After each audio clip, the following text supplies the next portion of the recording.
Welcome to Like Pigs in Space, an arts and culture podcast. I'm Aaron Mason. And I'm Max Mason. And here we are back again. Yeah. And I had another week of travel and went someplace went to El Paso, but on the way there, and your mom came with me because it was a kind of an end of the week, real quick thing. And so, okay. Just a couple days. Yeah, it was Tuesday, it was still 4 days, but it was like Tuesday afternoon to Friday morning. So not really. Yeah. So, but on the way out there, we went to a place called Joy Valley Well. It's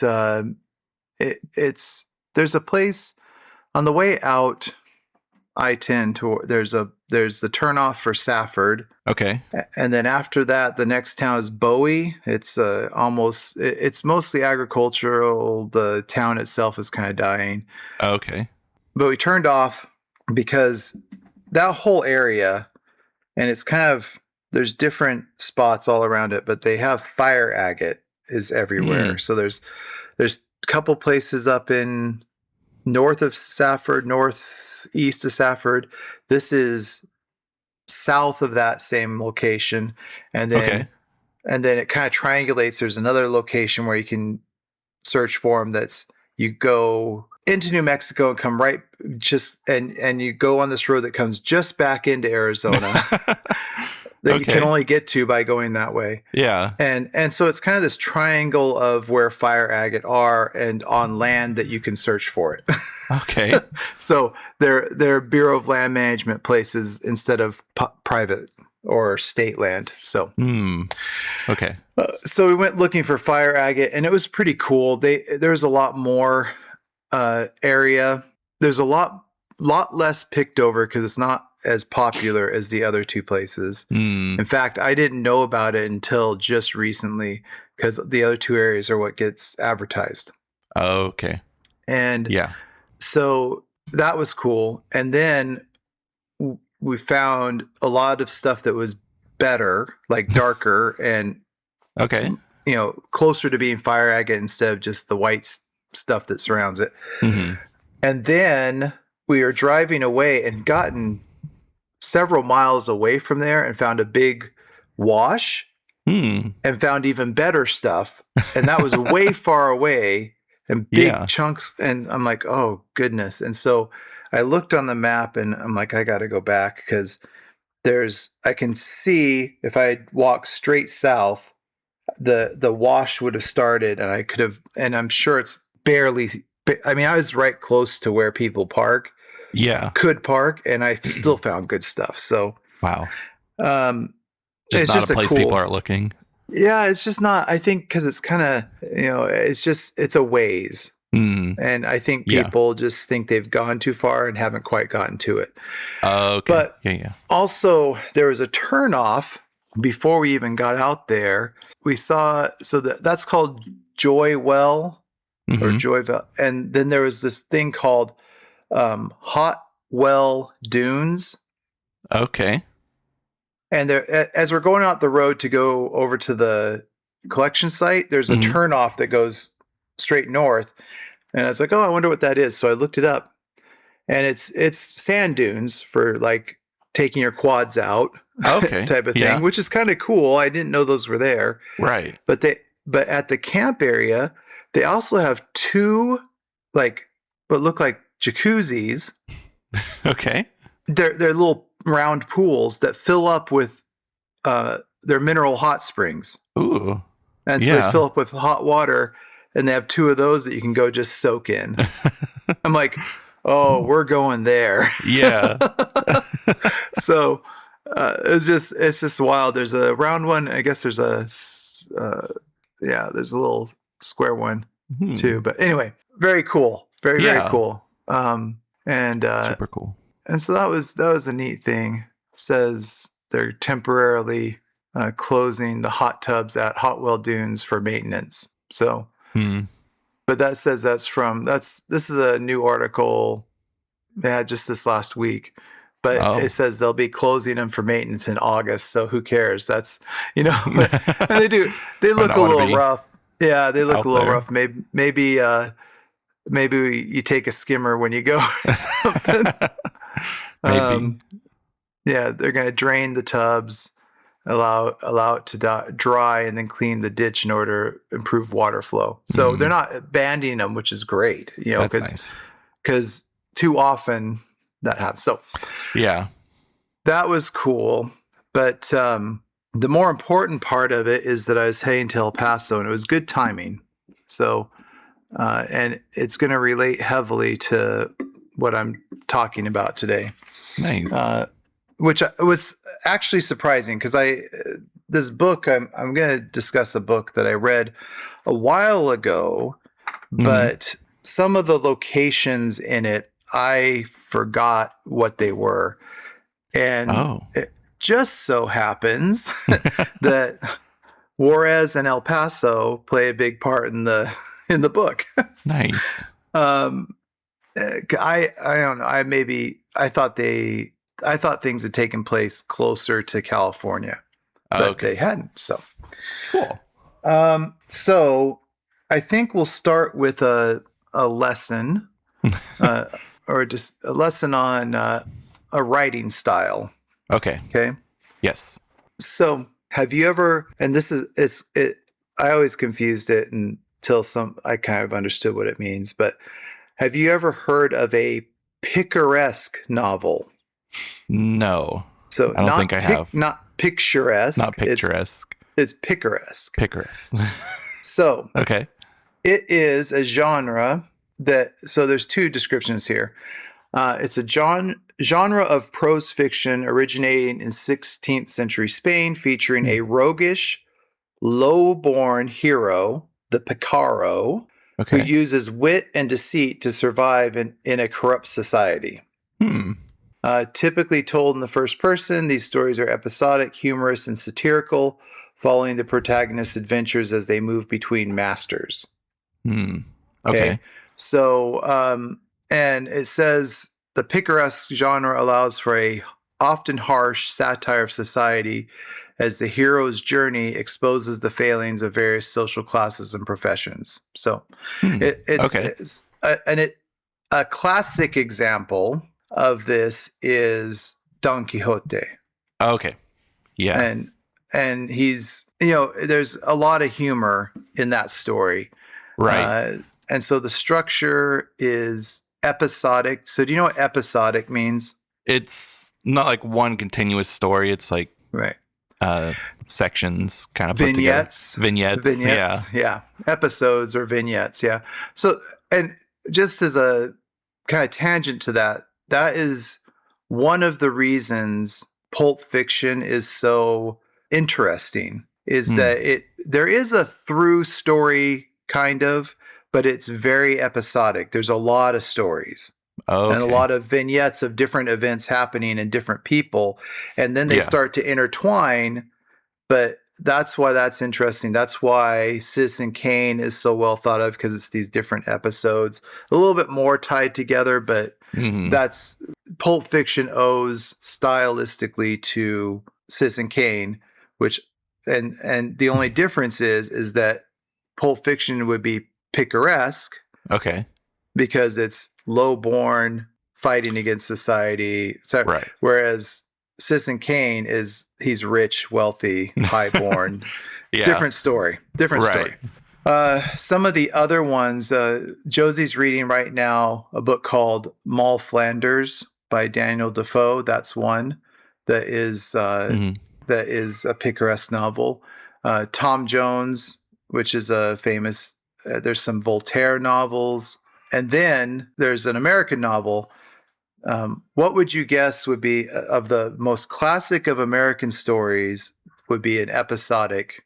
Would it be like Huck Finn or something? Or? Yeah, they have Adventures of Huckleberry Finn. That's exactly it. Yeah. So classic, low-born heroes against society. They're going between masters. Yeah. Etc. So yeah, you got it exactly. Nice. Exactly right. Yeah. I know some books. look at that. Look at that. So it's an interesting device because it is aware of the society that they're in and the imperfections, Okay. and wants to speak out against it. But if you come right out and say everything's bad, you people are dumb, you're doing the wrong thing, then it's just, you'll just be ignored, or they'll, or draw, you'll turn off your audience or something. Right. And in these stories, the hero, the low-born adventurer, is told in such a way that you engage with that person first. You, in context of the story, are on their side, and then they start enduring trials, and then you kind of realize that it's speaking out against the ruling class or whatever. Yeah. And then you're already on the guy's side, and so it's kind of a clever way to address a corrupt society. That's cool. So being that you grew up where you did, and where we live now, where we live, not where you live, but Yeah.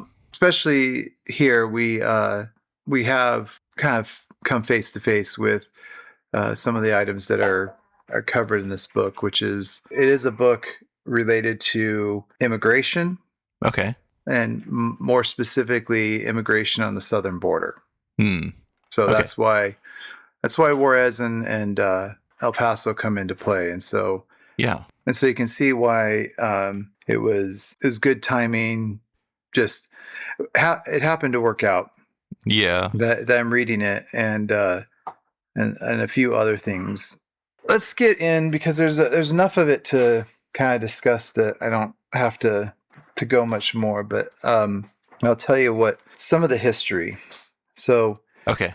just to lay some background, this book was written, and that it's going to be important of when it was written, because it doesn't sound like it's from when it was written, because not a lot has changed. Yeah. So in weird ways. So it was written in 1928, or published in 1928. Oh, wow. Yeah. And it was most likely published kind of as a serial novel, meaning it was like piece by piece. Piece by piece. The chapters were published in a newspaper.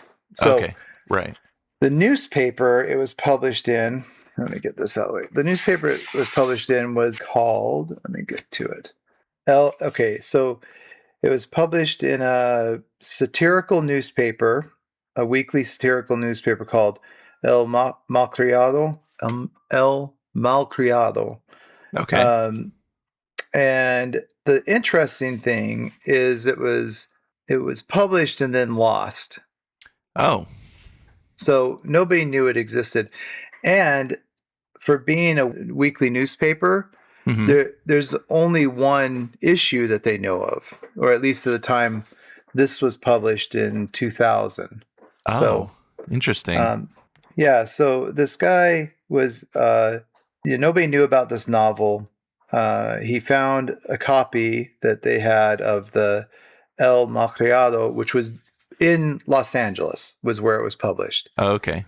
And in Los Angeles it was published, and here it says the guy was doing research in the National Library of Mexico, and the author Daniel Venegas was mentioned as the author of this book, and it named the book. It's in Spanish, and this is what he found was La Aventuras de Don Chipote cuando los perros mamen. And he found a photocopy of it in Spanish, and he was talking to an associate who worked as a sociologist so this is all in Mexico. These are archives in Mexico, which was interesting because it is from Los Angeles. And so when they looked at this novel, and they agreed that, hey, this is kind of important. And And then the guy the guy at the university said, jokingly warned that I could not leave the country with national patrimony. And I said I protested because it's called Don Chipote, had been written and published in Los Angeles in 1928. And at a minimum, it was binational patrimony. Yeah. So uh, this Bustamante guy persisted and insisted that Don Chipote see the light of day again, first in Mexico, and he thus arranged for its publication in 1985. And then it was translated. It says, when the work appeared in Mexico, the reviews were unanimously positive and frequently expressed surprise at its linguistic and cultural vitality. The critics had never encountered such a work. And then so a few years ago, they got it translated and published it in 2000 in the U.S. Wow. So, and it's a Nicholas Canelos. I don't know. Nicolas Canelos. Yeah. It's K and then double L, and K is not a big letter for starting words in Spanish. And so that's why I'm like, is it Canelos? Canelos? Yes. Anyway, they have a list of all the board of advisors for the U.S. Hispanic Literary Heritage.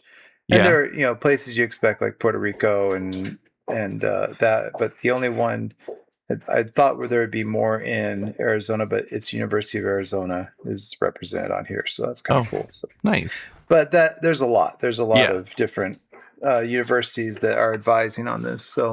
So that was how it was located. So the name in English is The Adventures of Don Chipote, or When Parrots Breastfed, or when Parrots Breastfeed.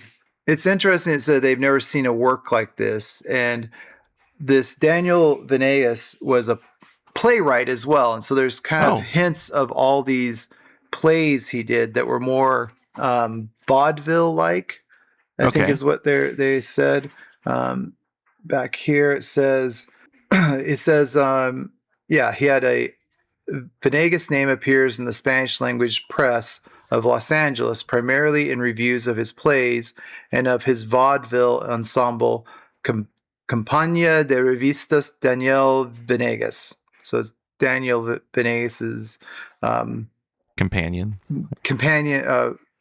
Review of companions, revistas. Anyway, between 1924 and 1933, and his theatrical group seemed to perform in the more modest working class houses of the city, and so it names some of the plays that they were able to kind of find reference to, even though very few of the plays have emerged. And so it was, and it says at the beginning, we know very little about Daniel Venegas' life. What little information we have comes from three sources: the sole remaining issue of his newspaper El Malcriado, newspaper reviews of his theatrical works, and the autobiographical passages in The Adventures of Don Chipote. Emerging from these sources is the image of a man of letters, albeit a streetwise intellectual, who is very knowledgeable of Mexican working class life, especially in the Mexican communities in Los Angeles and El Paso. Wow. Yeah. So, and he is a good writer, but in the way, so it shares similarities in a lot of ways with, just because I know Huckleberry Finn pretty well, read it quite a bit. Yeah. It shares some similarities. One of them is that it does write, especially the poorer class, in a dialect. So while it is translated, kind of like it writes the translation of the main characters who are farmers and and subsistence living type folks in Mexico, right? Makes them sound like Southern hicks, like hillbillies or stuff, because they're like, hey, ain't you got nothing for me, or kind of writes it in that fashion. And I guess in Spanish they're not, you think, I guess they would have, it's that weird thing where you're like, the other language is the other language, but no, there's different levels of sophistication in all languages. So Okay. It's whatever the Spanish that was written so that it looked like it was a lower eloquence than some of the other speakers. So, Yeah. Okay. so that's part of it. That shares that similarity, plus an unawareness of what was going on and things like that. So, just to set the groundwork and stop saying so, the book begins. Okay. And what it's doing, and I wanted to read this passage just to help you understand the style of the book. Yeah. What it begins with is our hero, because often he'll say our hero or our heroes if he's got. Sometimes he'll have friends in the book, and he'll be talking about that. Okay. But at this time, he's just some guy in a village working on his farm. Or Okay. his home farm. He goes, and it's talking. It kind of sets up. He's got sets a scene. It says, "All was peace and calm. All of nature had entered into a state of respite, except for poor Don Chipote, who, completely worn out from the daily grind, continued to poke at an ox's ass. So obliged by his numerous progeny, he was forced to bring up the rear of his horny beast, occasionally sucking in the consoling little emanations from the animal's posterior duct." So that is also characteristic because there's a lot of blue comedy in a picaresque novel. There's Okay.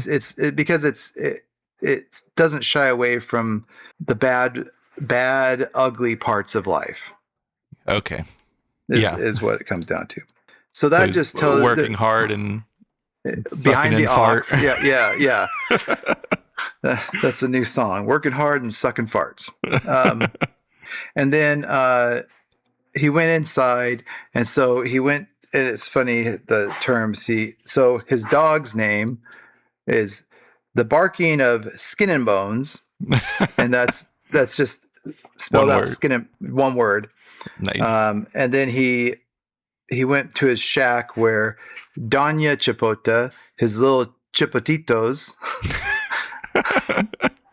So I think I'm going to call you kids chipotitos now. All of my little chipotitos. And they have their dinner. So, Okay. but like here he says, they said, he's talking after he's eaten. He says, "So how is your mama's donkey? How is your mama?" And she said, "Just swell. They sent word that she's dropped a baby mule. Who'd have figured?" Like it makes him sound kind of like a hick. And, he can't, he's illiterate. And just throughout it, he gets amazed because it is, modernity has not reached where he is. It's carts and oxen. Yeah. So it moves on. So that sets up who they are and kind of a snapshot of their life. Okay. The next thing that happens is there's a guy named Petacchio,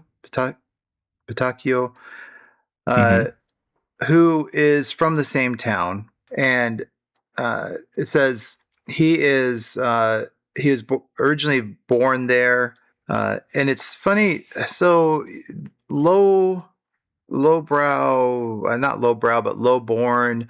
He's telling the story of these folks, but the author is not using simple language. So that's what's the funny part of all of this is that there's these large words that he uses. So it's like this one. He says, "Petacchio, as we have said before, was originally born in the Rancheria where our veridical story begins." What the heck is veridical? So veridical it means truthful. So like Pilates' attitude to the veridical, so the truthful or coinciding with reality. Okay. So such memories are not necessarily veridical. So It's kind of a funny word because it kind of means both things. So, but it's saying showing what is true or real. Hmm. Corresponding facts, not illusory, real, actual, genuine. So our true Oh. story. That's another Yeah. way of saying it. Veridical is our true story. So he was born there of poor yet drunk parents. He demonstrated a terrible fear of work from a very early age. Okay. And it's funny. It says, Is that Ezra? yes. Okay. That says, for all the times that Petacio's father sent him out to scare away the birds so they would not eat the crops, he had yet to get Petaccio to obey. Hmm. And his parents are passed away, so he's like never going to get him to. So Yeah. his parents, he was not able to reach adulthood without having first buried his parents, who were by then just about fed up with him. Even so, he cried, and it says, not to shirk the truth. However, we'll just say that if Petaccio was hurt by the loss of his progenitors, it was not so much because he was made an orphan. What hurt him most was that upon burying his father, he was left without anyone to care for him. So Yeah. he's a lazy good for nothing. Right. And he, it says, after he was left kind of to his own devices, it says, Petaccio, who had never been prevented from working, who had never earned a single tortilla by the sweat of his brow, was turned away by all the villagers due to the simple fact that he did not pull his own weight. And so he wandered off. And what happened was he wandered off. He did find jobs here and there, and then earned enough money that one day he went to a secondhand shop and bought a suit that fit him well, but it was, very, very well used, but it had a nice color. Okay. It was he managed to buy a dime store suit of who knows how many hand-me-downs generations, which fit him very nicely. And it had the cry-babiest baby blue color. And then he also bought himself the loudest bugle-blowing yellow shoes, silk stockings, and a cowboy hat. So he made himself look good. And then people assumed that he had money. And he found that if people assumed he had money, they'd feed him. And so he made his way back to the rancheria. Is that like the having your towel logic? Yeah. It really, there's the tie-in. Definitely is that, because when he showed up, Don Chipote was hanging outside and saw him, knew who he was, but thought, oh, he's successful. We'll invite him in and give him dinner, even though they don't have much. And so and that's where the trouble begins, because he starts telling Don Chipote about America and that he should go there. He goes, how much did they pay for you? Because he thought he had been paid for. He goes, they didn't buy me. I mean, they noticed right off that I too was an intelligent person, and they appointed me to a position where I earned 3 of those dollars, which are worth twice as much as ours. So he goes, and then which ones are those? Inquired Don Chipote. Well, they're the pesos from over there. You should know that gringo pesos are worth twice as much as the ones from here. And he said, you don't say. And you say that you were lucky enough to earn 3 of them? Just like I told you. So that means you made 6 of ourn? And so, they're just having this silly, and then he burst out, caramba, burst out Don Chipote. You really are some kind of big shot now, aren't you? Well, go on. Keep telling me all about these things. Let's see if I can learn something. Learn something. So, he decided, because so it says the United States is full of these Petaccios. Allow me to take the place of that egotistical man, talk of all of his lies, in order to tell you that every fellow countryman experiences bad luck when going up north. But instead of returning to his own great land to tell the God's honest truth about what happened, he twists it around when he returns, recounting stories to others and riling up all those who will listen. And then the term, so there's lots of terms in here that are interesting because I thought they were newer. Oh. So he says, and here he starts with one of them. Okay. Unfortunately, Chicanos appear to be born yesterday and enthusiastically believe everything one tells them about the North. And it is for this reason, more than the poor conditions in which the revolution has left the country, that more and more people immigrate each day. So that kind of tells you stuff was happening in Mexico. That's why a lot of people were leaving. The revolution was happening. So bad conditions, unruly government, unsure government. And that a lot of people go there, have a crummy time, and then I guess misery loves company, so they come back. But he calls themselves Chicanos, which is an older term than I thought. So interesting. Yeah. So Don Chipote got it in his idea in his head to go, and then. It's interesting because the next chapter goes, for 10 days, he accommodated Petaccio just to hear about his adventures in the land of Uncle Sam. So Uncle Sam existed in the 20s. I don't know when that started, but probably during the First World War. So, yeah, so that was interesting. And then this is a cultural thing that I wanted to bring up because I just had learned something about this. And then it's funny because it got mentioned in here. So, again, there's words in here, being that's talking about this lowborn hero, the narrator is using words that I don't know. Like I've had to look, or that I've heard of, but I don't know the exact meaning of. And so that was kind of funny. It's kind of interesting that's the case. So here's a few highlights. But the thing that I learned about is, have you seen pictures of what I guess they would call Mayan woman? Like from Peru. Oh yeah, that native Mayans in Peru. Yeah. Have you seen what they wear on their heads? I don't remember. Have you seen they wear those bowler hats, like bowler hats that look, it's kind of out of place because it's like a Charlie Chaplin hat. Yeah. That's what they wear along with everything else. Right.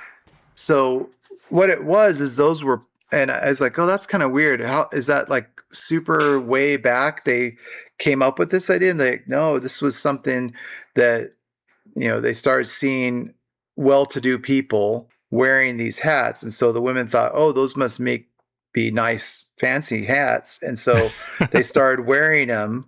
The women did. And so this passage made a lot more sense. It says he was trying to sell that he was going, and Danya Chipote was upset. But at the thought of the good fortune which awaited them, she agreed to the departure. That poor gal, a woman after all, had also been enchanted by Petaccio's yarns, and though anticipating the pain of separation, also encouraged Don Chipote, figuring that before long she would be seen wearing skirts and putting pins in her hair. She would be found hanging from her husband's arm, all fancied up and wearing a bowler hat, strolling down the streets of the United States. Yeah. So interesting. So I had just learned about that, and then it came, and then was reminded. Yeah. And then here's another word that I didn't know. It says, after much deliberation and debate, the voyage was passed by the assembly with a majority of votes, all the Chipote relatives having taken part in the plebiscite. So, and I was like, okay, yeah. So plebiscite is the direct vote of all the members of an electorate on an important public question such as a change in the Constitution. Okay. So weird. Yeah. And so it's a law enacted by the plebeians assembly. I've heard plebeians, but plebiscite I hadn't, but I still didn't know. Interesting. And then it talked about some of the provisions that he was taking. Okay. which just the food was interesting. So she quickly made him taco with beans and quesadillas stuffed with pumpkin flowers and cheese. And she Oh, fixed him a few small gordas with lard.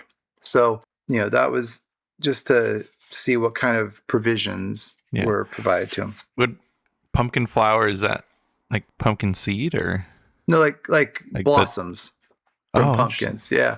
Huh. Yeah, they're edible. They're just like squash blossoms. Okay. Because it's a squash. Yeah. So yeah. squash blossoms are a thing. And Okay. that's just another squash blossom. So it's big in native people's food here in the Southwest. Oh.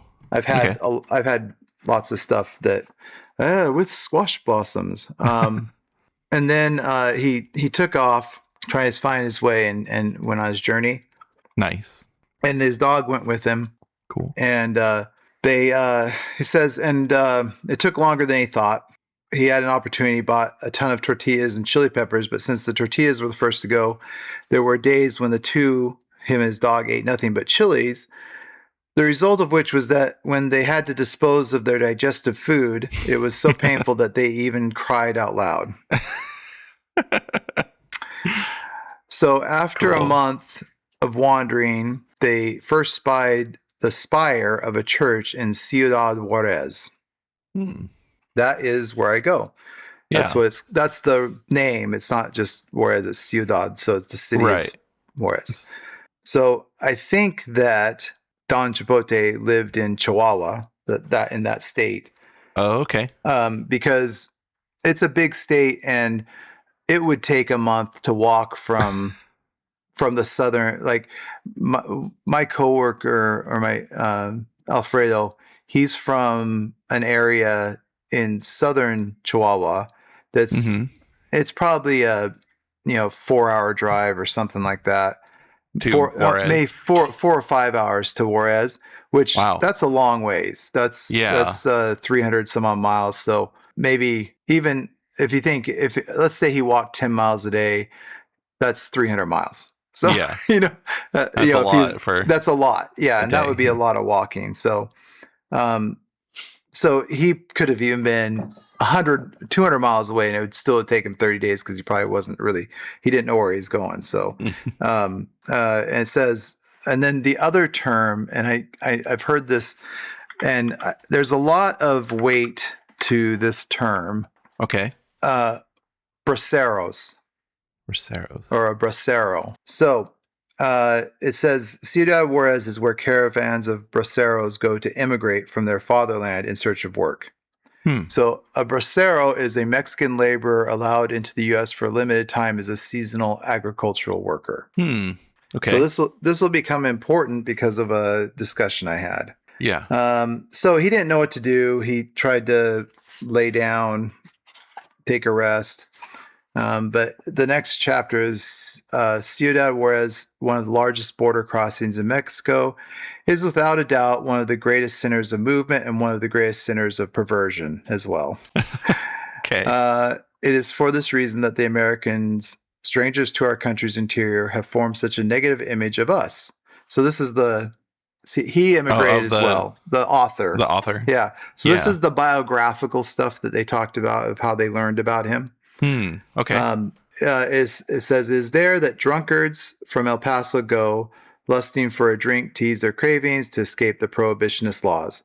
Prostitution, so persecuted yet so sought after in El Paso, has its own district in Juarez. So then, if there are no real industries to be found there are cantinas, casinos, and brothels. And this is the city in which Don Chipote spent the night.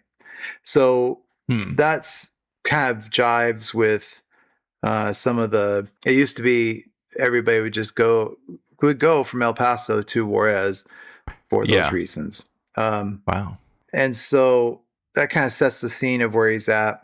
A few things happen. He goes and he tries to cross the border eventually, and they said he was stopped, and then he was directed to the shower room in order to comply with the procedure that the American government had created expressly for all Mexicans crossing into their land. So they had to shower first before they came into the U.S.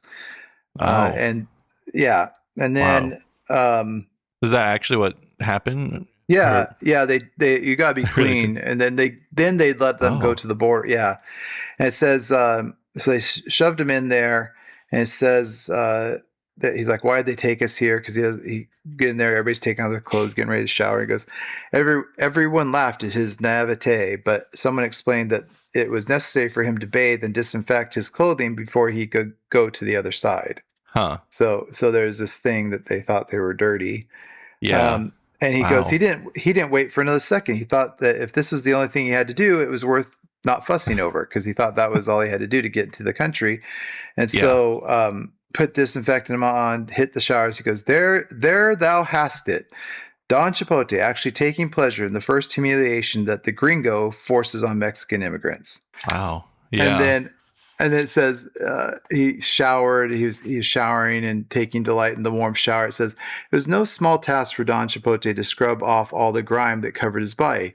An advocate of the saying that the bark protects the tree, the washings that he had given himself were few and far between, and even those only came when a storm had fallen upon the fields. So, Wow. Yeah. so subsistence living, all Yeah. that.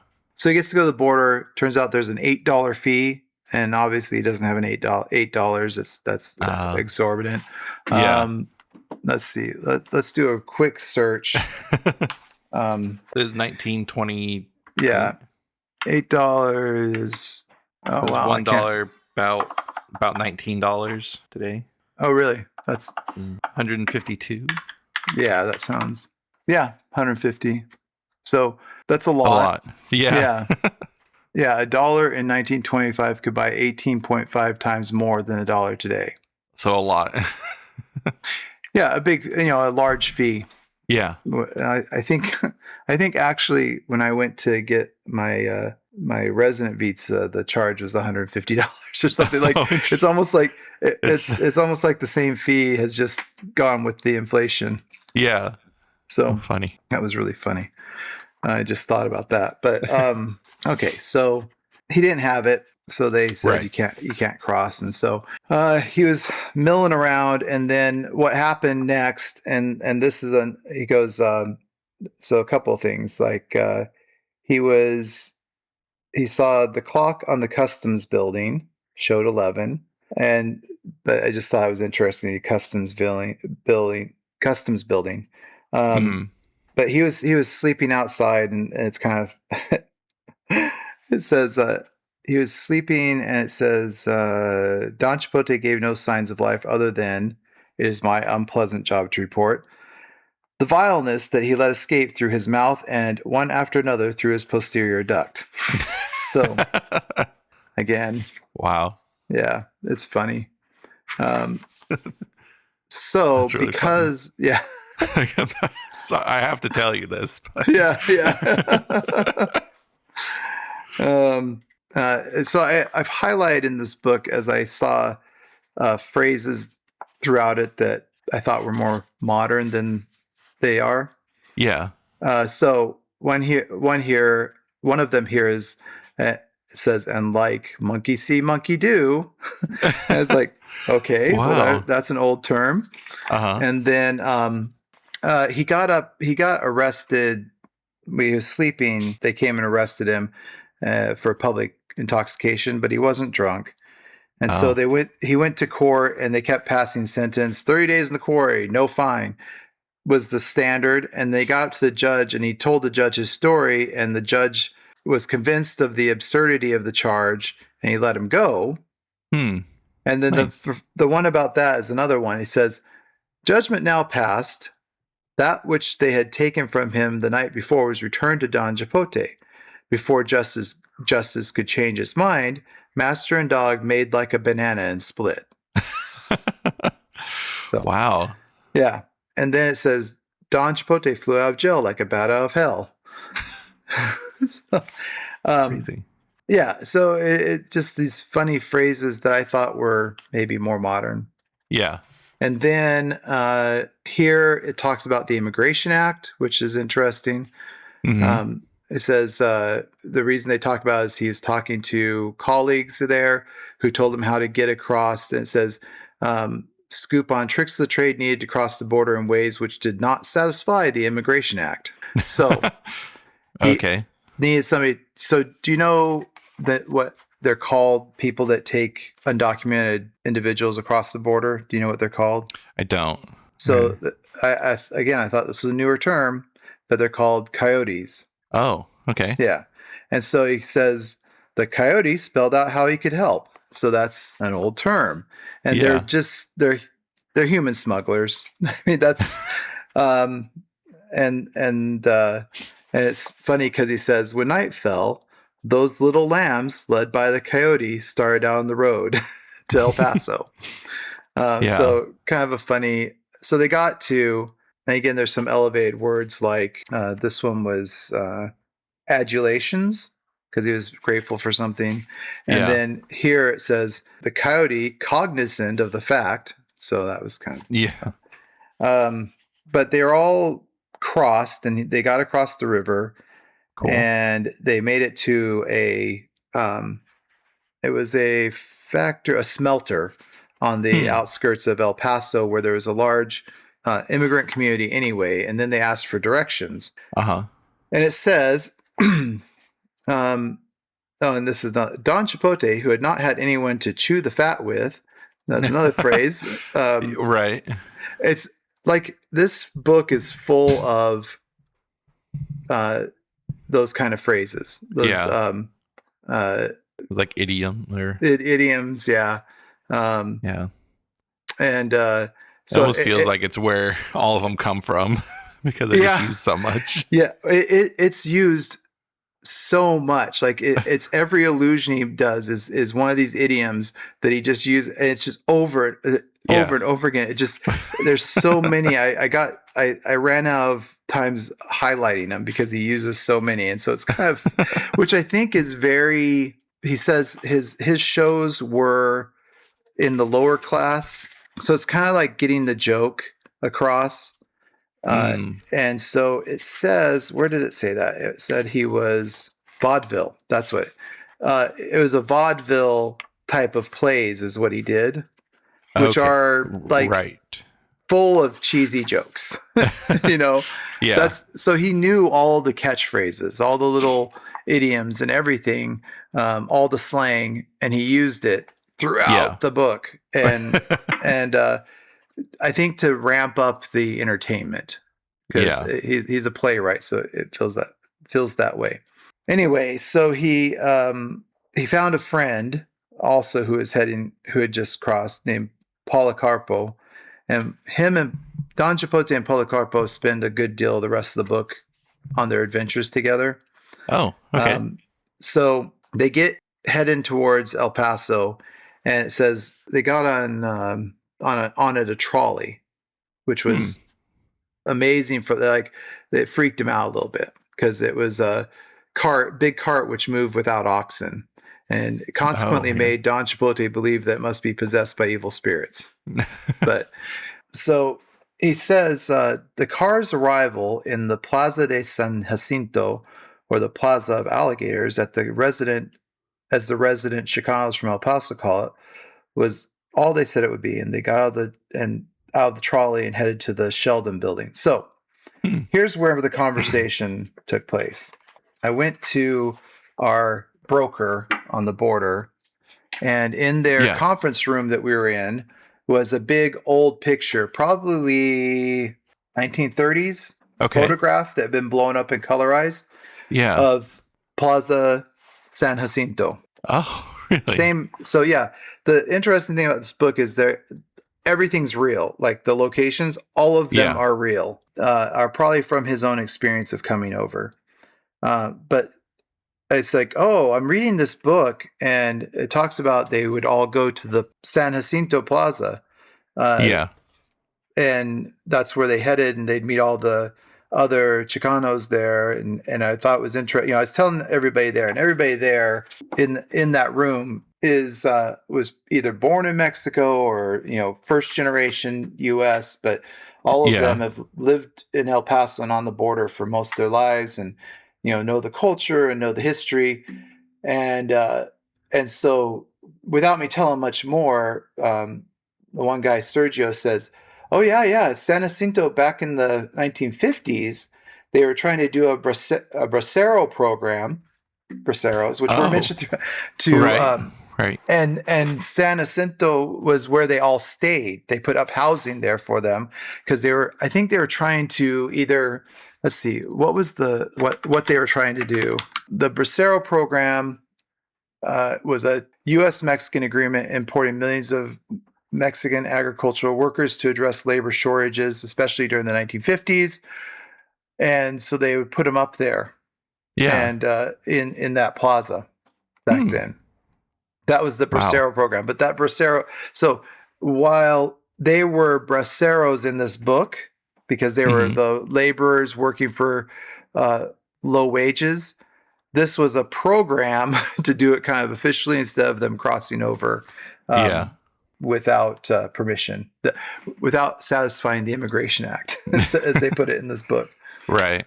Yeah, so it was really interesting because that, and like it says, after having crossed San Francisco, San Antonio, and Overland streets, I'm like, I've crossed all of those streets because they're all downtown. And I stayed in a hotel that's right by the plaza. And it says the Sheldon building. I think the Sheldon building might be the building I was staying in. Let me just make sure. It's funny. Oh, no, it's a different one. It's, yeah, but it's close. Yeah. Right where I stay, I think it's one over, and it's now a Hilton. Oh, I think it's a Plaza Hotel now. So you can kind of get a feel of El Paso from the book. That's funny. You can, yeah. Yeah. So I've been listening to the Dimension 20 campaign. That's the Brandon Lee Mulligan. Okay. And it takes place in New York, and everyone playing in it had spent time in New York, I'm pretty sure. So they all know where things are, and everything. It feels like I am kind of getting like this mental map of how New York is laid out, and it's really kind of fun. Exactly. Even things like he's like, they went out to Forest Hills, which is like the single houses, like Peter Parker houses. Oh, okay. And it's like, oh, okay, that makes sense. I mean, I knew Spider-Man was New York, but then he's at this house that looks nothing like New York. And is that Long Island? Yeah. Mm-hmm. And then like there's places in Brooklyn that they're at. One of the characters lives on Staten Island, and no one wants to go there. Yep. Long Island is the most, for somebody that's not from New York, it is a deceptive location. Yeah. Because Manhattan, so the 5 boroughs, you got Staten Island that's south, Manhattan, that's that whole Manhattan. Yeah. And then across the river is Long Island, which has Bronx, Brooklyn, Queens, Jamaica, which are super populous as well, but they're a different area. And then you keep going, and so you're in Manhattan, Queens, Brooklyn, Bronx, all big city. Yeah. And then you keep driving just a few minutes, and you're in places where you can't see houses from the highway because the forest is so thick. And you're like, wow, what just happened? Why didn't you guys just stretch out? And there's still a lot of people there. I mean, it's still, but we got pretty far out one time, and then we were going to take because we were so far, I had a bunch of people, and we were so far up Long Island, or out, out, whatever you want to call it, away from Manhattan. Yeah. And we were trying to get to Connecticut. So there's a ferry, a car ferry that will take you over to Bridgeport, which is close to where we needed to go. So it saves, hour and a half, kind of thing. And so we were taking winding country roads to get to the ferry. And it was just weird. Yeah. I was like, we were just in this huge city. We were in Jamaica, JFK, and now we're barely a home on our way to the ferry to get to Connecticut. So that's interesting, crazy. That mental picture that you would get. Yeah. Well, very cool. It's cool. It was funny. There's another scene where they were fighting some bug creatures and Oh. he kind of played them as like gentrifying hipsters. And one of them gets defeated by a character who's like a Broadway star. And then they're like, "Oh, Broadway! It's so sincere, postmodernism," and then they explode. Oh no. Good grief. That's funny. So it's yeah. Um, I think you'd get along with Brennan. He doesn't like postmodernist either. yeah. Oh my gosh. That's funny. Well, here's some, if we're talking about things that they don't like, um, here's some digs on the part of the author. Okay. And it's interesting, and this is where they start breaking. Like, you already can see they're critical of the U.S. government, Right. and their treatment of Mexicans. So obviously, and it does not stop. Okay, just to give you an idea, every chance they get, they tell how horrible the Americans are to these braceros, Right. and they're right. Yeah. Utterly Right. they were treated terrible. But it says Don Chipote ran into somebody. He said, by the look of him, he goes, he says, by the look of him, he is obviously a compatriot, from Mexico. By the color of his skin, looked Mexican. Okay. Yeah. And so he tried to talk to him. He goes, "Hey, can you help us?" And he goes, "What'd you say? I don't speak Spanish." And so then he starts into this thing. He goes, "I don't want to go any further without first providing a brief analysis of the weakness of some Mexicans who, like the guy approached by Policarpo, cross the border and forget how to speak their language. Disgracefully, these people abound. And they who have come to the United States with one hand covering their holes in their seats and the other looking for a handout, who, like the majority of Mexican immigrants, have suffered immeasurable mistreatment by our gringo cousins, doled out to those of us who work on the railroad, have forgotten even the parish in which their fat heads were anointed when they were baptized." Whoa. Like, he is, you jerks. Like, you're faking. You know how to speak Spanish. You were born in Mexico. You were raised speaking Spanish, and you are putting on airs. And he's just late, and it keeps going. Let me tell you, there's another half a paragraph. So that was just the first half of the paragraph. Yeah. And he goes, and then he says, however, these Mexicans became so conceited with the fine manners with which they are treated that not just a few have come to deny their fatherland without any more justification than that of having tried ham and eggs, which it seems makes them the worst thorn in the side of the Mexican bracero who has come to this country in search of a piece of bread for his family. Wow. And there's more, but it just keeps going. He goes, but that was the other thing, and I didn't know what I was. That sounds bad. I was explaining it's funny in the book because Don Chipote eventually, and this is good to set up the story. I don't need to go into a whole lot more, but I'll just tell you, he gets hired to work on the railroad. Okay. He gets taken to I'll find it here, but he gets taken to a place to lay track, and it's Peach Springs. Okay. Peach Spring, Arizona. Oh. Is where he's at when he's his first stop. I think I've been here. I know I've been through here.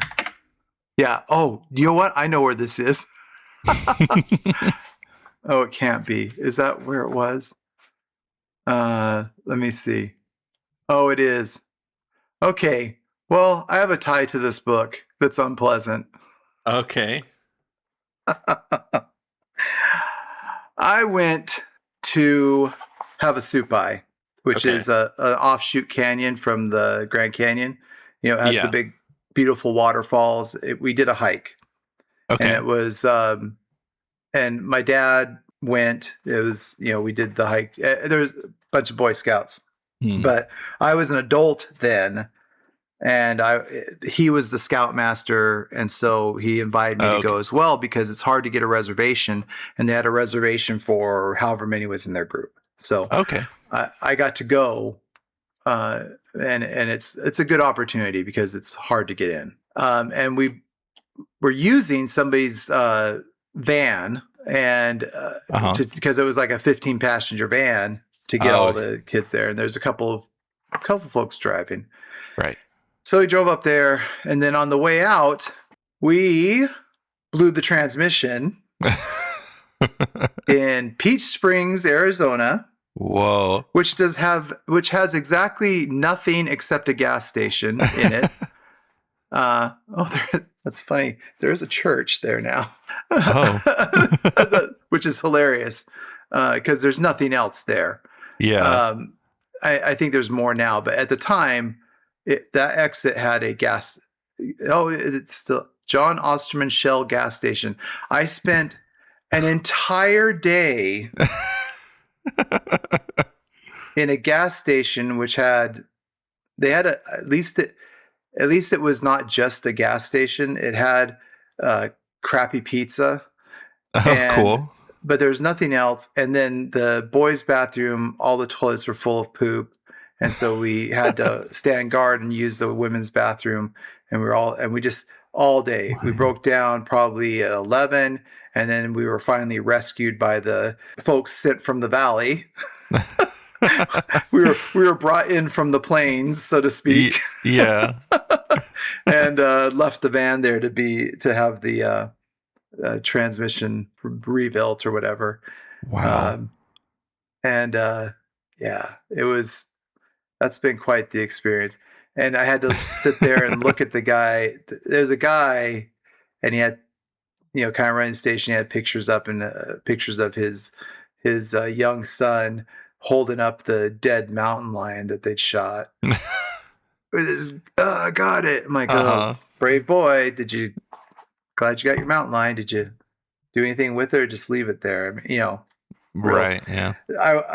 Stuff I was offended by, but don't say anything because you don't want to have to, but we were just sitting there. So Peach Springs is not my favorite place. I forgot that I had that connection. You didn't want to be the next mountain lion. Yeah, exactly. So it's such a crappy day. Anyway, he was, so that's his first stop is there, laying down the railroad track, which is right by the exit. You can see the railroad track there. Oh, still. Okay. Like, it's and that's also kind of Route 66 area is what that is.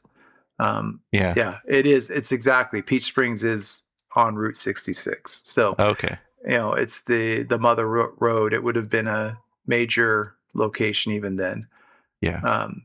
So then he's working there for a while. He had a rough night and was kind of sleepy and he was kind of sleeping on the job, and he got woken up by the foreman, and he went to swing his axe again and swung it into his foot. And so they said, okay, well, you got to wait for the next train, and we're sending you to the doctor. Well, the next stop is Los Angeles. So, okay. So I was saying that in this book, it was funny because he didn't know hardly any English when he came, but he learned the word. He learned that if he went to the restaurant and asked for ham and eggs, he could get ham. He could get a food that he would enjoy eating. Yeah.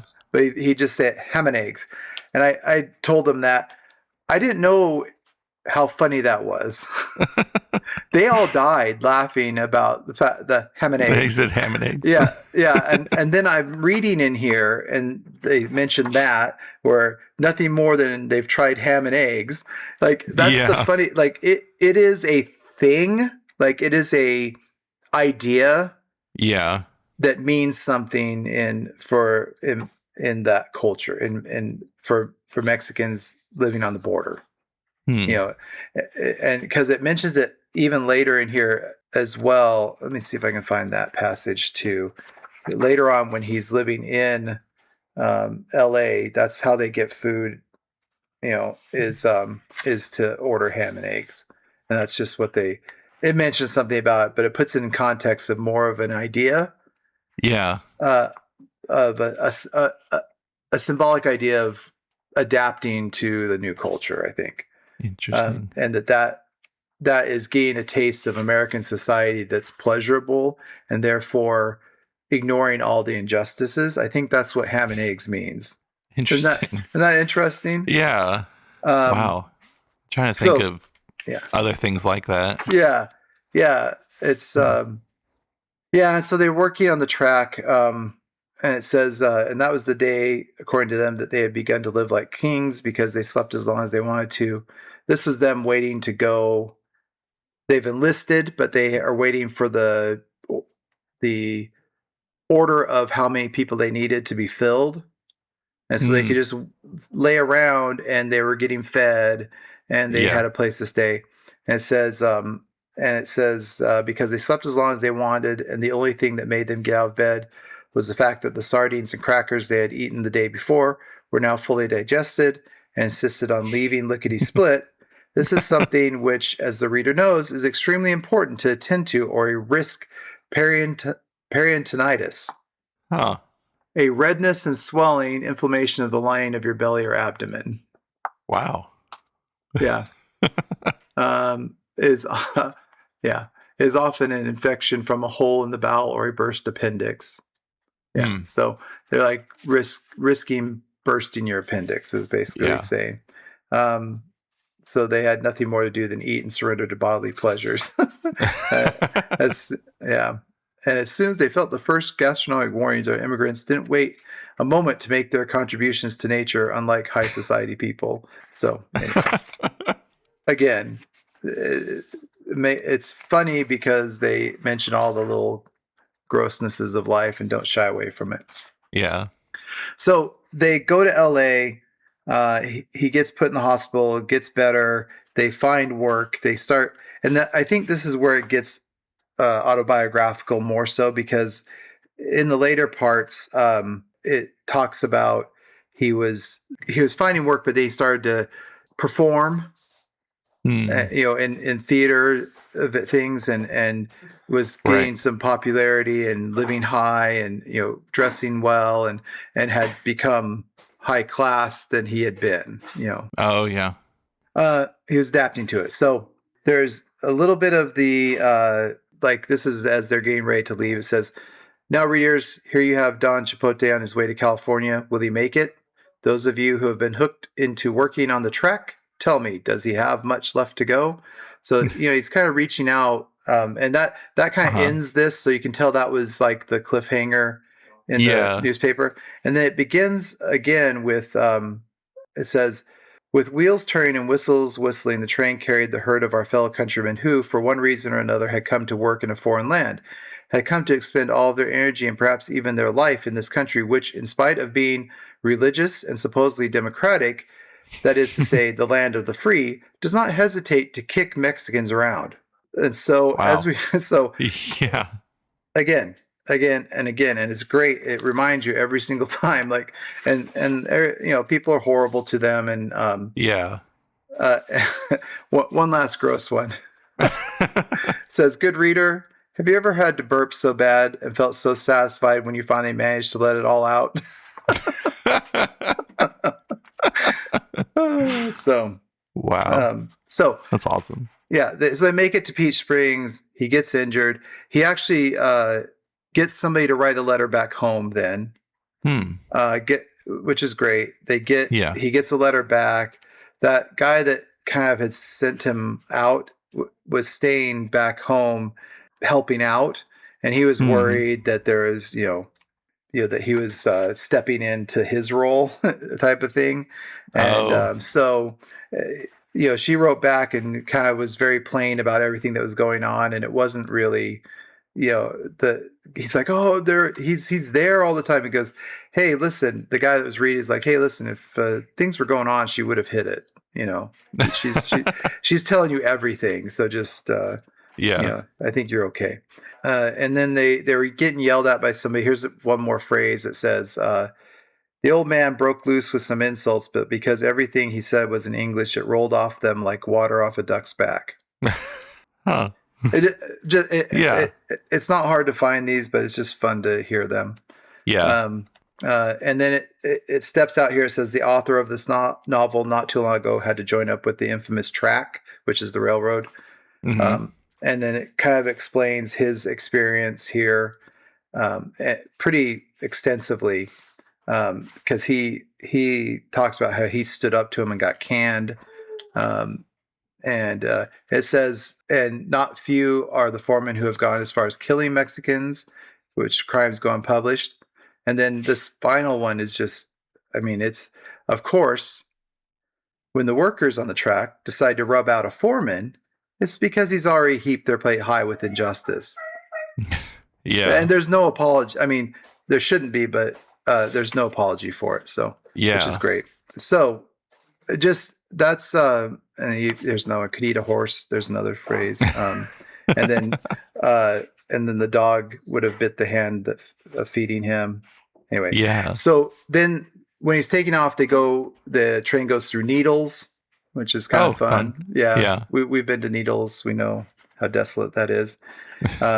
He writes the letter. He gets to LA, starts having some success, and by that time, his wife and children and the other guy have decided they're going to go to LA because he still hasn't come home yet, and so they go to LA, Right.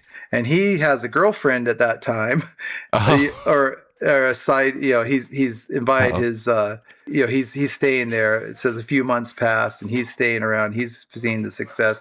He's getting full of himself, and he says he was getting, kind of into this whole U.S. culture, and it looked like he probably wasn't going to come back. So they showed up to see his performance and made a scene, which is good. And she came up on stage and started smacking him and telling him what a good for nothing he is. But then they reconciled. Okay. Because he really is just kind of, he wasn't really that far gone, but he really wasn't making any effort to come back. But he was happy to see them. He realized what he'd done, and they made their way back to Mexico. So Cool. I think is how it finishes off. But it's just interesting because she's like, hey, he's not coming back. I'm going to go get him. And she went through all the same kind of things, like the coyote taking him across the river, getting there, finding him. So anyways, the good thing about this is called The City of Angels. Then that's in here too. Is that it is an interesting book that is a snapshot of what it was like for immigration from Mexico, and it's interesting to me how much hasn't changed. Yeah. And maybe the technology, maybe the that, but it's still kind of the same path, the same dangers, the same disrespect. Right. And it's just interesting that those things haven't changed, and you would hope that things would be better, but kind of getting worse. So, right.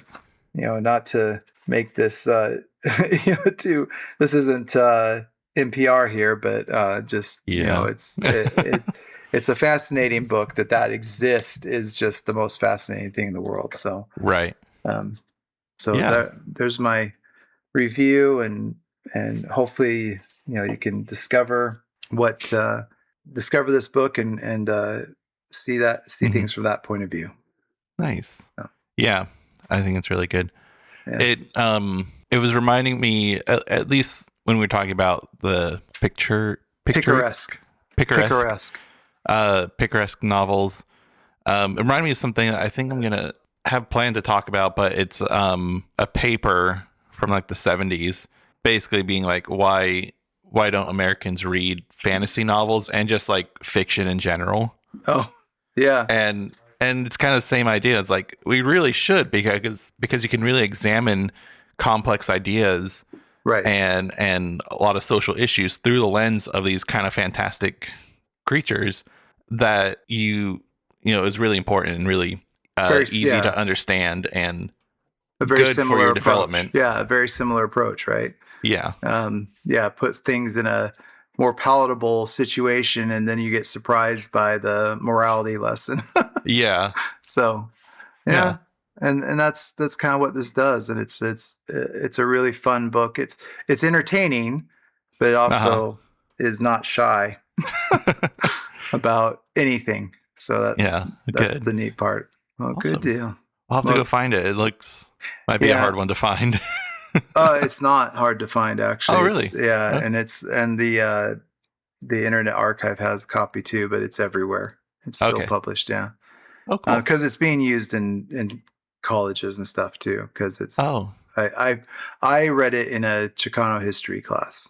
So, okay. Yeah. So I was thinking about because I was listening to some other stuff about ending this off, and so I was gonna replicate in spirit how some other groups, because I figure it's probably good to call back to what you've just listened to, right? So we could close by saying it could go like, I'm Aaron Mason, and this has been like Pigs in Space, an arts and culture podcast. Nice. Thanks for listening. I like it. Then that kind of bookends it. Yeah. So I think so. You want to do that? A clean take of it? Sure. Cool. So, so thanks for listening. I really appreciate it. Again, I'm Aaron Mason. And I'm Max Mason. And you've been listening to Like Pigs in Space, an arts and culture podcast. See ya. Thanks for, see ya.